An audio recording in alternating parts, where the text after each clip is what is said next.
semua, perkenalkan nama saya Andra Saragi, saya dari kelas 11 IPA 2. Jadi kali ini saya ingin mempresentasikan hasil makalah saya yang berjudul tentang penerapan teknologi informatika bagi pembelajaran siswa yang ada di Semandikri 1 Siborong.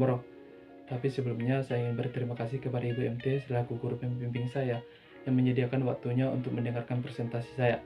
Nah, sebelum saya masuk ke dalam apa saja yang ingin saya bahas di dalam presentasi saya ini, sebelumnya kita mengetahui bahwa teknologi informasi saat ini sangat berkembang di era zaman sekarang atau yang kita sebut dengan era globalisasi. Nah, secara umum teknologi informatika ini dapat diartikan sebagai sebuah teknologi yang dipergunakan untuk mengelola data yang meliputi di dalamnya memproses, mendapatkan, menyimpan data dengan berbagai macam cara guna menghasilkan informasi yang berkualitas dan bernilai guna tinggi. Nah, perkembangan ilmu pengetahuan dan teknologi atau yang kita sebut dengan iptek semakin berkembang. Begitu juga dengan perkembangan teknologi informasi sesuai dengan kebutuhan kita. Nah, teknologi informasi mungkin hal yang tidak dapat kita hindari. Namun, teknologi informasi ini juga memberikan banyak dampak positif. Nah, dengan ada teknologi informatika ini, ketika kita melakukan sesuatu, maka itu akan menjadi lebih mudah dan lebih praktis. Begitu juga dengan penggunaan teknologi informatika di bidang pendidikan. Nah, peranan teknologi informatika ini sangat banyak dan memberikan dampak positif. Nah, langsung saja kepada rumusan yang saya ingin bahas di dalam presentasi saya ini. Yang pertama yaitu mengapa teknologi informatika dibutuhkan dalam pendidikan. Yang kedua yaitu bagaimana peran teknologi informatika dalam pembelajaran di SMA Negeri 1 Siborong. Yang ketiga yaitu bagaimana dampak dari teknologi informatika. Yang keempat yaitu bagaimana cara mengatasi dampak negatif dari penggunaan teknologi informatika. Dan yang terakhir yaitu bagaimana teknologi informatika bagi bidang pendidikan di masa yang akan datang.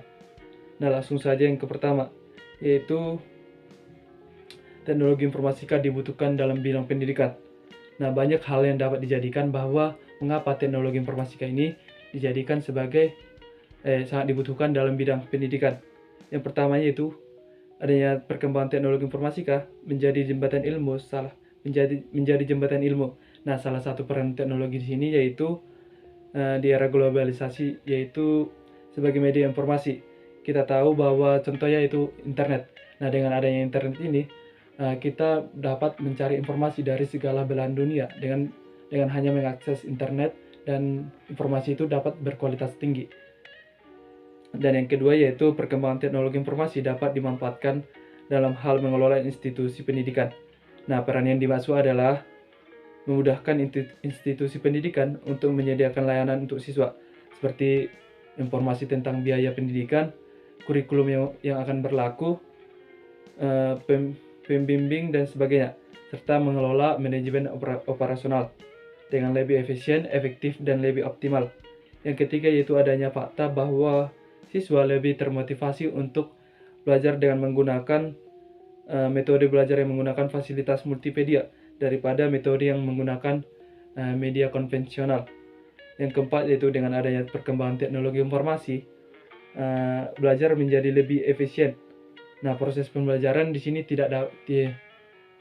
mungkin kita tahu dengan adanya teknologi informasi ini bahwa proses pembelajaran tidak lagi dilakukan dengan hanya tatap muka atau yang kita lakukan sekarang atau di zaman yang lalu. Nah, dengan adanya teknologi informatika ini, kini pembelajaran yang kita lakukan bisa dilakukan dari jarak jauh atau yang kita kenal dengan PJJ, sehingga kita lebih efisien memanfaatkan waktu kita. Nah, untuk di Indonesia sendiri, karena Indonesia yaitu merupakan negara kepulauan yang terdiri dari berbagai pulau. Nah, di sini adalah pentingnya teknologi informatika yang dimaksud di sini yaitu teknologi informatika sebagai fasilitator utama untuk meratakan pendidikan yang ada di Indonesia, karena teknologi memungkinkan pembelajaran jarak jauh atau yang saya sebutkan tadi. Langsung masuk saja yang kedua yaitu peranan teknologi informasi dalam pembelajaran siswa di SMA Negeri 1 Siborong. Yang pertama yaitu sebagai infrastruktur pembelajaran. Nah, teknologi informatika sangat berperan sebagai infrastruktur pembelajaran, di mana bahan ajar tersedia di dalam formal digital. Nah, dengan begitu, proses pembelajaran yang ada di SMA Negeri 1 Sorong-Borong bisa dilakukan di mana saja dan kapan saja. Pada saat waktu senggang, siswa masih bisa tetap belajar melalui gadget mereka masing-masing.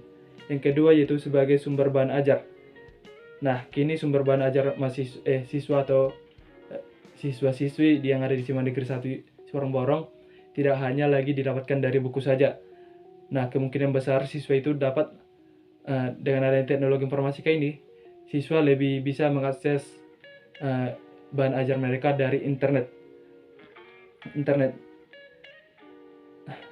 Nah, teknologi informasi juga dijadikan bahan ajar yang mengikuti perkembangan zaman. Ada banyak bahan ajar yang bisa didapat dan dari seluruh belahan dunia, sehingga ilmu yang didapatkan lebih banyak. Yang ketiga yaitu sebagai sumber informasi penelitian. Nah, proses penelitian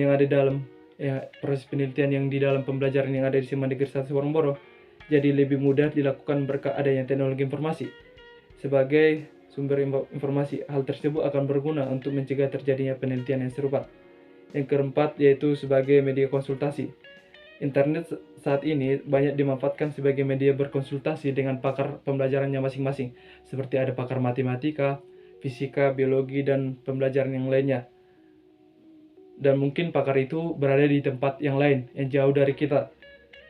Baik guru maupun siswa yang ada di SMA Negeri 1 Sorong-Borong bisa memanfaatkan untuk mendukung kegiatan proses belajar dan mengajar siswa maupun guru dari pakarnya langsung tanpa mengeluarkan biaya yang mahal atau dengan hanya mengakses internet saja. Yang kelima yaitu sebagai sistem pendukung keputusan. Nah, dalam mengambil sebuah keputusan, mungkin setiap siswa atau setiap individu memiliki alasannya tersendiri atau pendapatnya masing-masing. Nah, dengan adanya teknologi informatika ini, mungkin diperlukan data atau informasi yang akurat. Nah, disinilah pentingnya teknologi informatika ini, karena di dalam teknologi informatika ini atau di dalam internet bisa didapatkan informasi yang berkualitas tinggi dan bermutu, sehingga keputusan tersebut bisa diambil dengan mudah. Dan yang terakhir yaitu sebagai media belajar online. Belajar bisa dilakukan di mana saja, termasuk secara online menggunakan internet. Banyaknya website atau aplikasi yang ada di teknologi informasi tersedia di internet membuat para siswa di SMA Negeri 1 Sorong-Borong bisa belajar secara online. Nah, mengetahui banyaknya peranan teknologi informatika di bidang pendidikan, tentunya kita bisa meningkatkan kualitas pembelajaran yang ada di SMA Negeri 1 Sorong-Borong, dan ini dapat berdampak untuk kemajuan yang ada di sekolah kita. Dan di sini juga diperlukan tingkat kesadaran untuk menerima kemajuan teknologi informasi, terutama siswa yang sebagai generasi penerus bangsa. Nah, masuk saja ke rumusan yang ketiga yaitu dampak penggunaan teknologi informatika bagi siswa SMA Negeri 1 Sorong-Borong. Nah, dampak itu dapat dibagi menjadi dua. Yang pertama yaitu dampak positif dan dampak positif. Nah, adapun dampak positif dari teknologi informatika, yang pertama yaitu siswa dapat mengakses berbagai informasi dan memperoleh sumber ilmu pengetahuan yang mudah. Yang kedua, siswa dapat mengakses ke para ahli dengan lebih mudah karena tidak dibatasi waktu dan jarak. Yang ketiga yaitu materi yang disampaikan kepada siswa lebih menarik. Dan yang terakhir yaitu dengan belajar dari teknologi informatika dapat menghemat waktu. Nah, mungkin itu mungkin saja. Dan mungkin itu saja dampak positif yang bisa saya ambil. Dan langsung masuk saja ke dampak negatifnya, yaitu yang pertama, peserta didik menjadi malas belajar. Nah, dengan canggihnya teknologi informatika yang digunakan contohnya berupa fitur-fitur yang ada di aplikasi kita masing-masing dapat mengganggu perkembangan peserta didik dalam menerima pembelajaran yang ada di sekolah. Nah, di sini dengan ada fitur itu, siswa lebih menyukai fitur tersebut daripada belajar. Yang kedua yaitu berpotensi mempengaruhi sikap dan perilaku peserta didik. Di sini jika tidak ada pengawasan dari pembimbing atau kita bisa disebut dengan orang tua, mungkin siswa bisa lari dari sikap mereka. Contohnya yaitu contohnya yaitu dengan adanya teknologi informatika seperti game dapat menyebabkan sikap siswa bisa mengucapkan berbagai kata-kata kotor, tindakan asusila dan lainnya. Yang ketiga yaitu prestasi belajar siswa menurun. Nah, biasanya pelajar yang kecanduan internet dapat mengganggu aktivitas belajarnya. Waktu yang biasanya digunakan untuk belajar kini digunakan untuk bermain game. Dengan ini siswa menjadi malas untuk belajar dan cenderung sering menyontek dan nilainya akhirnya menurun. Dan terakhir yaitu pusat pengetahuan yang disalahgunakan siswa.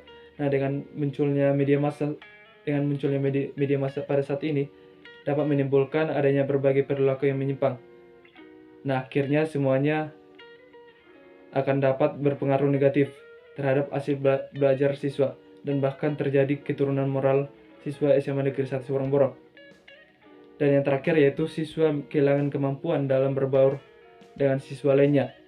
Nah, dengan adanya teknologi informasi membuat para siswa lebih banyak menghabiskan waktunya untuk bermain teknologi seperti bermain game, media sosial, dan lainnya. Hal ini menyebabkan siswa menjadi susah untuk berbaur dengan siswa yang ada di sekelilingnya. Dan yang rumusan keempat yaitu cara untuk menghindari dampak negatif dari penggunaan teknologi informatika. Terdapat beberapa cara untuk menghindari dampak negatif tersebut. Yang pertama yaitu gunakanlah teknologi informatika sesuai dengan tujuannya masing-masing. Yang kedua, pilihlah informasi yang memiliki sumber yang jelas. Yang ketiga yaitu jauhilah situs-situs yang tidak bermanfaat. Dan yang terakhir yaitu utamakan untuk selalu mengerjakan PR, belajar daripada bermain game. Nah, selain daripada itu, mungkin peranan orang tua di sini sangat dibutuhkan untuk mengatasi berbagai dampak negatif dari penggunaan teknologi informasi. Orang tua harus mengadakan pengawasan, bimbingan, dan perhatian kepada anak saat belajar maupun bermain. Apabila anak sudah berlebihan menggunakan teknologi, disinilah orang tua bisa untuk membatasi mereka dan mencegah mereka agar tidak terjadi kecanduan atau ketergantungan. Dan yang terakhir yaitu perkembangan pendidikan di masa depan perkembangan pendidikan di masa depan akibat penggunaan teknologi informasi. Nah, dengan adanya teknologi informasi, ilmu pengetahuan tidak lagi berpusat pada sekolah formal. Hal ini merupakan tantangan bagi dunia pendidikan formal. Dengan demikian, dalam dunia pendidikan di masa depan akan terjadi beberapa perubahan. Yang pertama yaitu pengetahuan tidak lagi berpusat di lembaga pendidikan formal, akan tetapi terdistribusi di segala penjuru dunia dan sangat kondusif untuk long life learning. Oleh karena itu, usia bukan lagi kendala untuk menimba ilmu. Yang kedua yaitu kemampuan untuk memproduksi informasi dan pengetahuan yang pada akhirnya sangat menguntungkan pada sistem pendidikan. Yang ketiga yaitu kebijakan kolektif. Hal ini, guru tidak lagi memiliki jawaban untuk segala hal. Oleh karena itu, pembelajaran lebih menonjol daripada pengajaran. Nah, mungkin itu hasil dari presentasi. Mungkin itu saja presentasi saya. Jadi saya mengambil kesimpulan yaitu teknologi informasi merupakan segala bentuk kegiatan yang terkait dengan proses pengelolaan dan penindakan informasi dari pengirim ke penerima. Sedangkan arti teknologi informasi bagi dunia pendidikan yaitu tersedianya saluran atau sarana yang dapat dipakai untuk menjalankan program pendidikan. Alasan mengapa teknologi informasi sangat dibutuhkan di dunia pendidikan diantaranya adalah adanya perkembangan teknologi informasi yang menjadi jembatan ilmu yang membuat belajar menjadi lebih efisien. Perkembangannya teknologi informasi juga mempunyai peran dalam mengelola institusi pendidikan, terutama bagi proses pembelajaran yang ada di SMA Negeri 1 Sorong-Borong. Namun dengan kecanggihan teknologi informasi dapat menyebabkan berbagai efek negatif atau ketergantungan. Jadi saran saya yaitu dalam penggunaan peralatan teknologi informasi, sebaiknya orang tua harus memberikan waktu penggunaan kepada anak. Dan kita sebagai pengguna teknologi informasi, kita harus memiliki kesadaran yang tinggi dan dapat mengatur waktu kita pada saat menggunakan internet dan media sosial. Nah, mungkin sekian hasil dari presentasi saya. Jika saya mengucapkan kata-kata yang menyakitkan hati penonton, saya minta maaf. Saya Andras Taragi, terima kasih.